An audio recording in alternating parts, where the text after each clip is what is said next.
Ganito naman gawin mo sa patatas. Masarap na merienda at pwede mo pang pagkakitaan. Kung interesado ka sa recipe na to, panoorin mo to hanggang dulo. Maglalagay tayo dito sa ating kasirola ng 700 grams ng patatas. At mag-add tayo dito ng water at i-boil lang natin ito hanggang sa lumambot na itong ating patatas. At kapag nga malambot na to, ay hanguin na natin.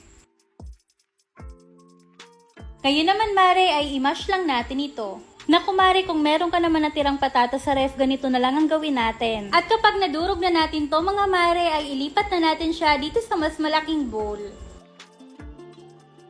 At ngayon naman ay titimplahan na natin siya ng 2 tablespoon ng asukal, pinch of salt, at 5 tablespoon naman ng cornstarch. At haluin lang natin ito ng mabuti hanggang magsama-sama na lahat ng ingredients na ating nilagay. Para mas mabilis mag-combine lahat ng ingredients ay gumamit na ako dito ng gloves at kinamay ko na din. At kapag nga ganito na ang texture ay pwede na to. Gamit pala tayo dito ng quick melt cheese. Mag-scoop lang tayo dito mga mare at mag-form ng ball.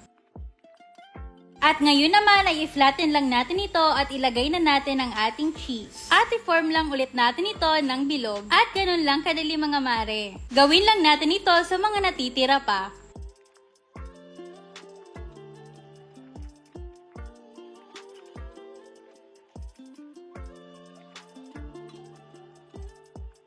At eto na nga ang mga nagawa natin. At iset aside muna natin ito. Sa ating grinder, maglalagay tayo dito ng breadcrumbs at 1 tablespoon ng powdered cheese. I-grind lang natin ito mga mare hanggang maging pino na. At kapag nga ganito na, ay ilipat na natin dito sa ating bowl. Ngayon naman ay i-coat na natin siya ng cornstarch. At after natin ma-coat ng cornstarch, ay i-dip lang natin dito sa ating beaten egg. At ngayon naman dito sa ating cheese breadcrumbs. Lagay tayo ng cheese para ma-achieve natin ang ganitong color. O diba, tingnan nyo naman kung gaano kaganda ang ginawa natin na potato cheese balls. Same procedure lang to mga mare, gawin lang natin ito sa lahat ng ating potato balls.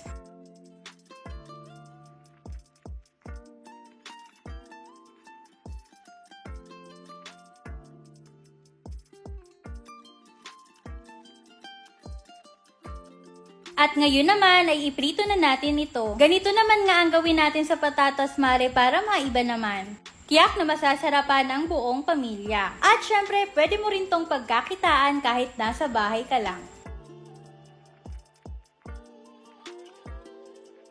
Lutuin lang natin ito hanggang ganito na ang color niya at pwede na natin siyang hanguin. O diba, napaka-perfect naman talaga ng recipe na to. At ilagay na natin dito sa ating serving plate. Mag-drizzle lang tayo dito ng mayo at ketchup. At ayan mga mare, iserve na natin to. O diba, napaka-cheesy din talaga. Yan naman mare, itry mo na din itong recipe na to. Yun lang muna, follow for more recipe.